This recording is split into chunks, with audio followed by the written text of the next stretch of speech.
Le deuxième épisode de cette deuxième saison de Severance est un cas d'école. En le regardant de manière superficielle et inattentive, on peut se dire qu'il ne s'y passe pas grand-chose, mais quand on prête attention aux détails, c'est une toute autre histoire, sans même parler de sa réalisation et photographie, qui le font directement entrer dans le club fermé des plus beaux épisodes de série.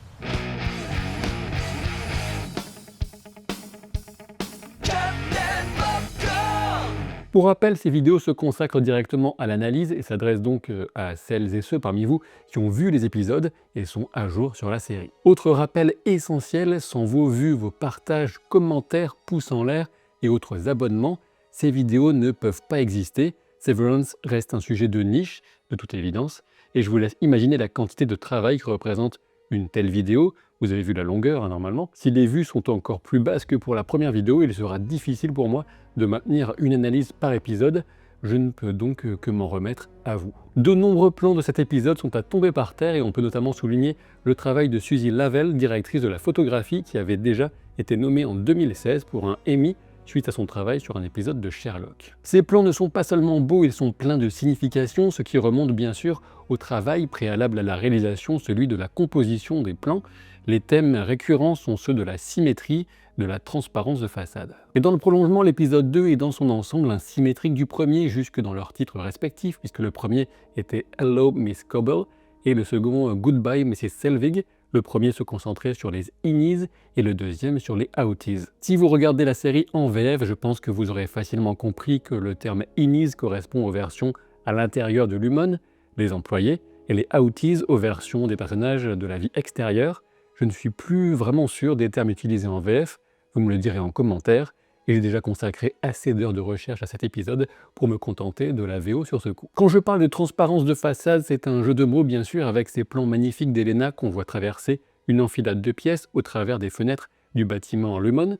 Dans cette entreprise, on montre beaucoup, on voit, mais tout reste opaque et la signification des choses, comme les objectifs poursuivis, reste totalement cachée. Je me faisais la réflexion depuis la première saison sur le fait que le bâtiment de Lumon me faisait étrangement penser à un cerveau, mais pas sûr d'en avoir parlé dans ma vidéo de l'époque, arrivée après la diffusion de la première saison, pour motiver les gens à regarder. Depuis, j'ai vu un plan aérien de la zone de travail de Lumon sur le wiki de Severance et l'effet est saisissant. J'ai constaté que le plan a aussi été commenté sur Reddit, et j'ai envie de dire bien sûr, car si je suis loin d'avoir repris sur Reddit tout ce dont je vais vous parler au fil de la vidéo, bien heureusement, en revanche, les 3/4 des recherches que j'ai effectuées sur Internet pour cette vidéo proposaient, parmi les premiers résultats, des discussions Reddit, tellement ce site est devenu un incontournable des discussions autour des séries, et notamment des séries à mystère. Revenons aux effets de symétrie au plan de cet épisode avec l'aquarium de Mark et ses poissons bleus et rouges, séparés par une plaque, dans le même aquarium mais ignorant tout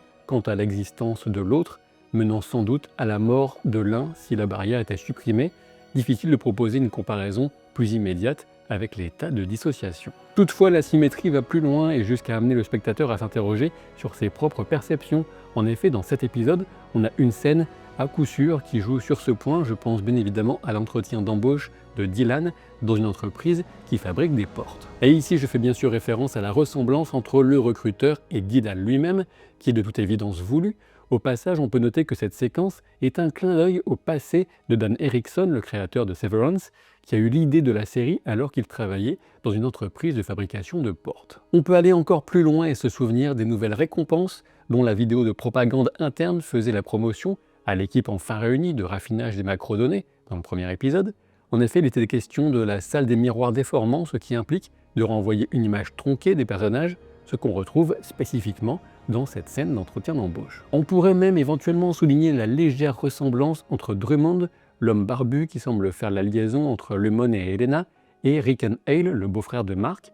Ces observations n'ont rien de coïncidence ou d'exagération de ma part, puisque la pêche aux ananas se retrouve aussi indirectement dans l'épisode, avec les corbeilles de fruits offertes par Milchick pour convaincre les employés renvoyés de réintégrer leur poste. Le langage visuel de l'épisode ne s'arrête pas là, on sait que les bébés ont une importance non négligeable dans le scénario, or le quartier de Dylan présente une forme spécifique.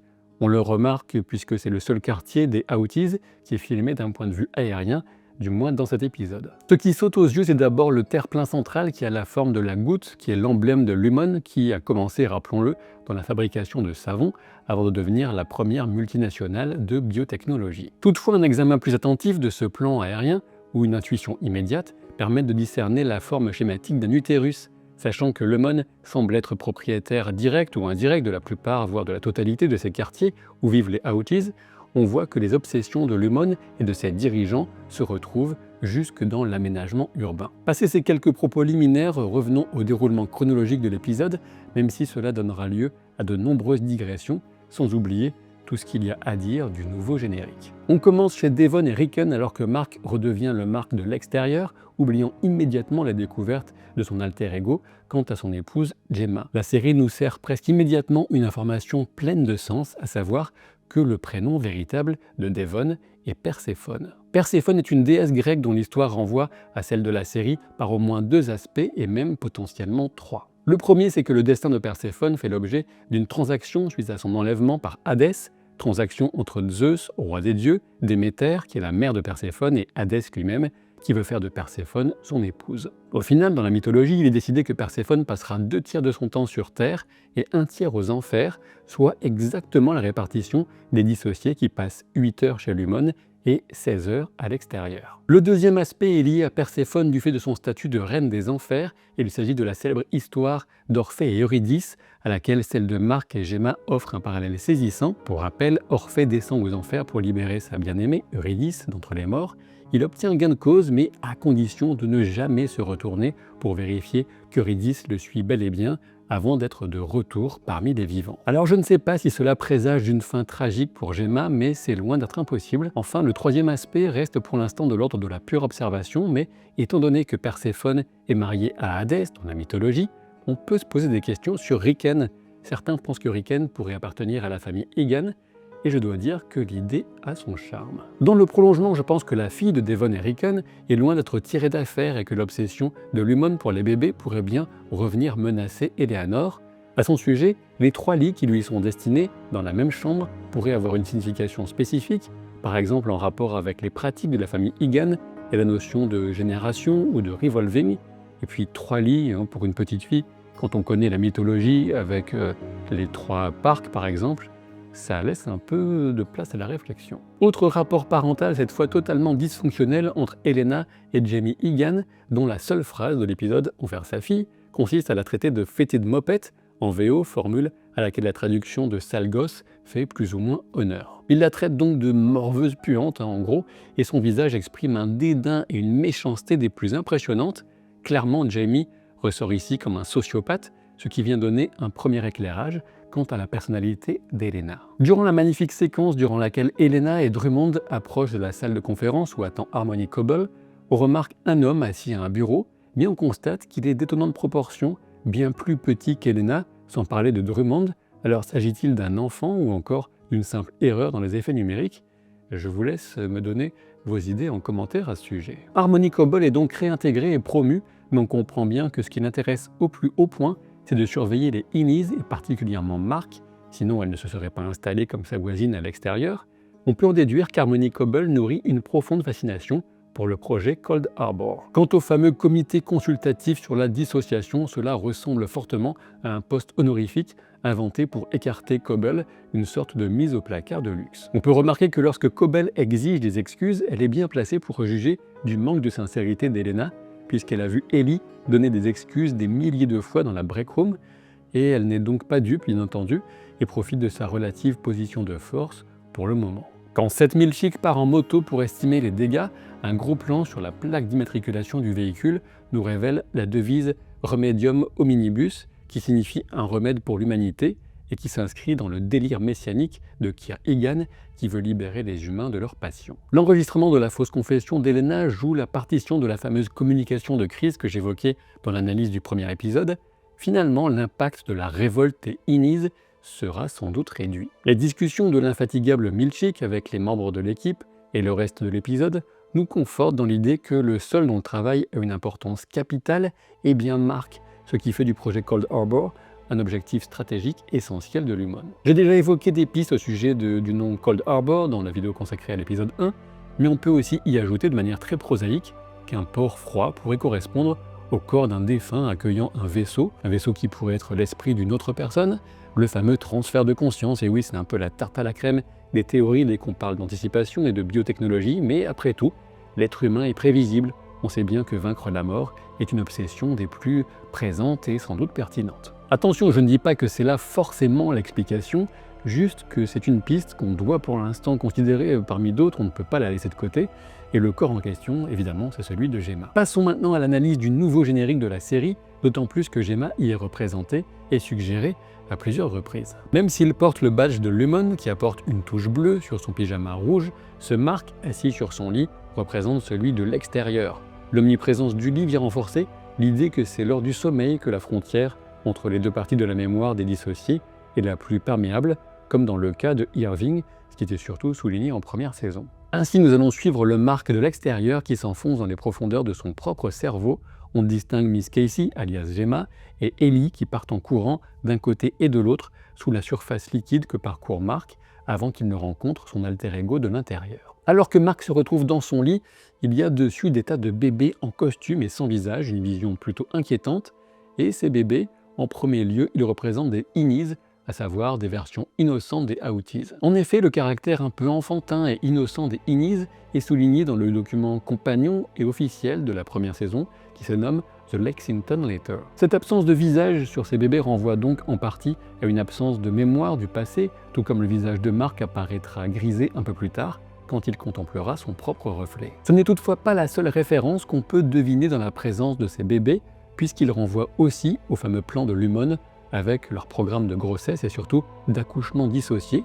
On peut supposer que Lumon profite de ces accouchements pour appliquer la dissociation au nouveau-né avec l'idée d'étendre la procédure au plus de monde possible. Les images de l'implant et du Mark extérieur qui en est extirpé par le Mark intérieur sont assez claires, avec les efforts à venir du Mark de l'intérieur pour récupérer les souvenirs de son alter ego a priori. Ce visage grisé que Mark voit sur son reflet pourrait aussi être celui de la personne qu'on devinait derrière lui dans le premier épisode. Vous savez, au début, quand il avait couru au long des couloirs pour aller jusqu'au Wellness Center, et qu'en arrière-plan, de manière floue, on distinguait une silhouette. En effet, rien ne permet de savoir s'il n'existe pas plusieurs niveaux de dissociation, et s'il n'existe pas, par exemple, un Mark chargé de se surveiller lui-même d'une certaine manière, même si je ne tombe pas encore dans la théorie des clones, qui me semble pour l'instant plutôt faible. Pour reprendre le déroulé du générique, la transformation de Mark, pilote de son cerveau, en une chèvre, puis un tableau de chèvres, ne fait que renouveler le mystère autour des chèvres chez Lumon. Elles sont sans doute destinées à des expérimentations, mais on ne peut pas exclure une symbolique mythologique et encore potentiellement d'autres explications. Les têtes en forme de ballon sont d'évidentes références à ceux offerts par Milchick dans l'épisode 1, mais on peut sans doute y reconnaître aussi la notion à la fois de perte de contrôle de son esprit avec l'impact de la dépression sur Mark, mais aussi le fait d'y échapper avec la dissociation, sachant que le Mark extérieur en pyjama s'accroche littéralement à ce ballon de sa propre tête pour fuir le souvenir de l'accident. Et oui, de l'accident, puisqu'on distingue une voiture qui s'enfonce dans l'eau dans ce paysage hivernal, et lacustre, ce qui pourrait correspondre à l'accident prétendument mortel de Jemma, même si la discussion entre Mark et Devon laisse plus tard supposer que le corps de Jemma a été brûlé, ce qui semble peu cohérent avec une voiture qui sombre dans l'eau, mais peut-être qu'on aura plus d'informations dans un prochain épisode. Quoi qu'il en soit à ce sujet, la suite du générique montre que la dissociation n'est pas une bonne façon d'échapper à cette fameuse dépression, puisque Mark se retrouve dans sa propre tête, à nouveau, car il ne peut pas y échapper véritablement. Sa tête semble posée sur une photo sans doute de son épouse.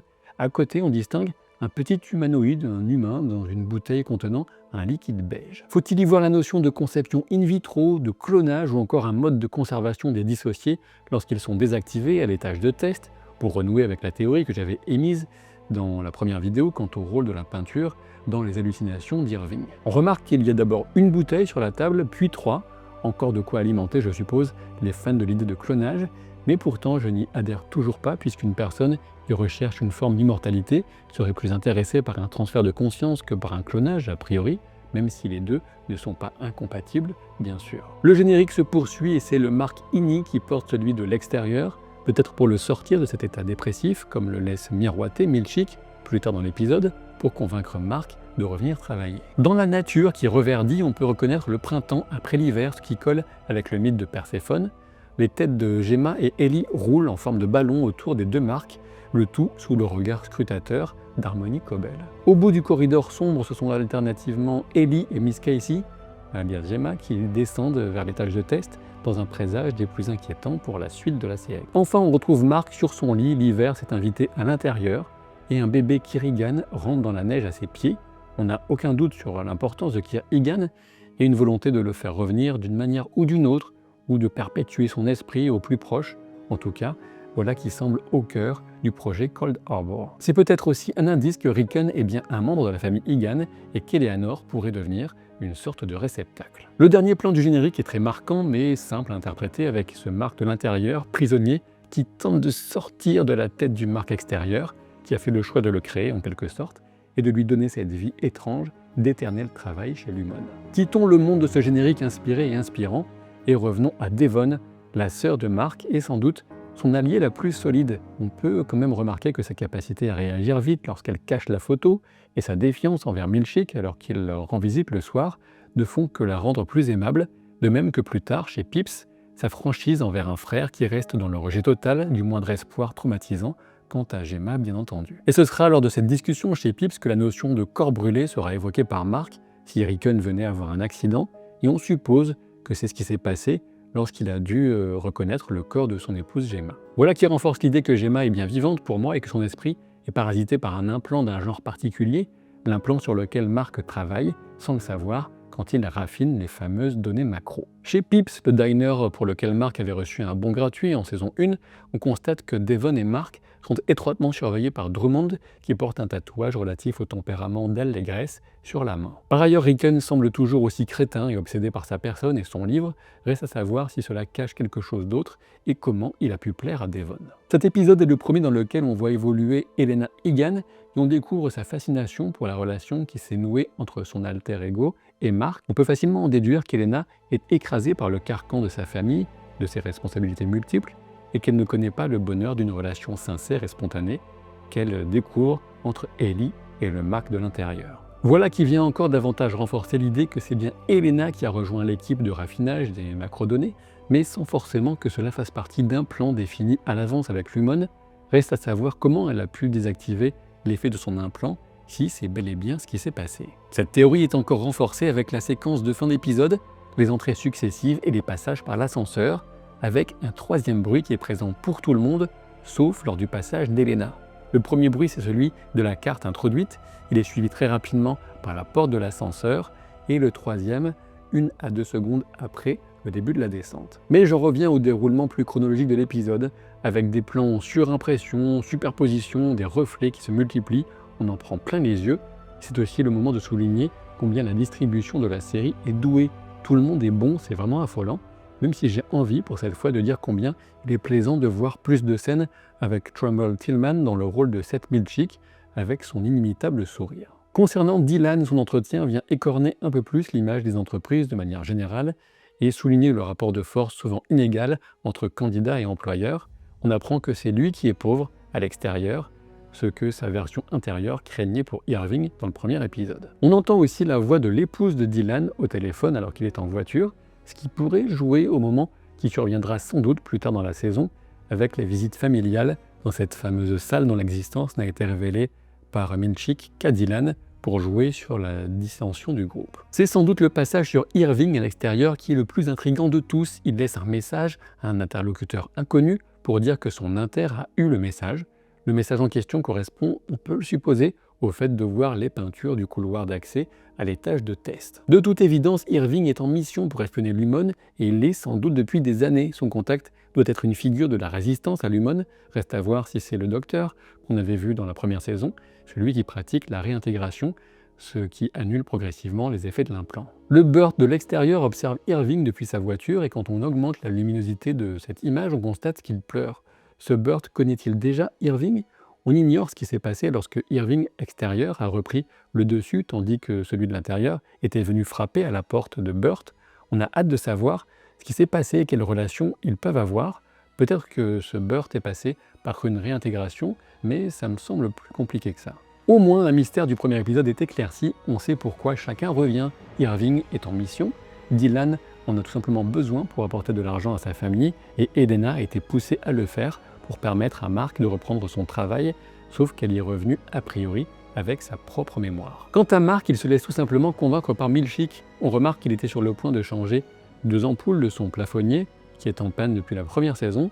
C'était potentiellement un indice sur le fait que Mark était sur le point de commencer un processus de deuil moins destructeur, mais le sbire de Lumon revient pile à ce moment pour lui réenfoncer la tête dans son chagrin et attiser l'envie d'y échapper 8 heures par jour. Justement, le passage du temps était un point en suspens après les déclarations douteuses de Milchick dans le premier épisode, et en effet, les 5 mois sont en réalité quelques jours, 3 ou 5 jours tout au plus. Comme certains internautes se sont amusés à le démontrer avec des montages parallèles, les séquences d'arrivée par l'ascenseur sont parfaitement synchronisées entre les épisodes 1 et 2, un effort de tournage et de montage les plus admirables. Le face-à-face entre Mark et Madame Kobelvig est intense. On peut supposer que c'est la frustration de laisser paraître un trouble face à la question de Mark, qui met Harmony dans un tel état, lorsqu'il évoque Gemma bien sûr.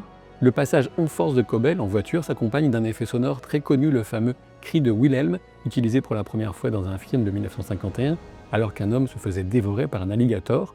On l'a entendu un peu partout depuis, notamment dans Star Wars, mais il semble de plus en plus utilisé en clin d'œil. Je vous invite à exprimer vos idées, questions et théories en commentaire. Je vous rappelle combien les commentaires sont importants pour booster une vidéo, de même que le temps de visionnage.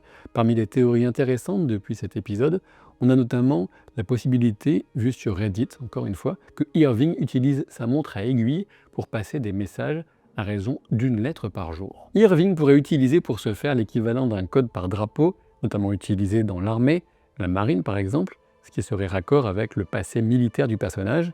Et ce qui rend la théorie encore plus plausible, c'est que le document officiel compagnon de la première saison, que j'ai déjà évoqué, appelé Lexington Letter, souligne la possibilité pour un INI de se souvenir d'un tel codage appris par son alter ego de l'extérieur. Pour réagir à une remarque revenue dans plusieurs commentaires sous l'analyse de l'épisode 1, je ne pense pas que Mademoiselle Wang soit la fille de Mark et Gemma. Tout du moins, pour moi, il est absolument impossible qu'elle soit une fille dont Mark de l'extérieur aurait connaissance de l'existence.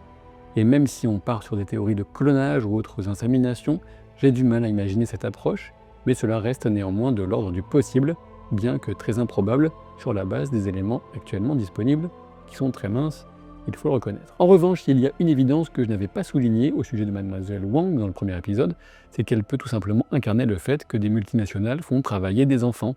En l'occurrence, les conditions de travail de Mademoiselle Wang semblent bien moins terribles que bien d'autres, mais restons méfiants, on ne sait rien d'elle pour le moment.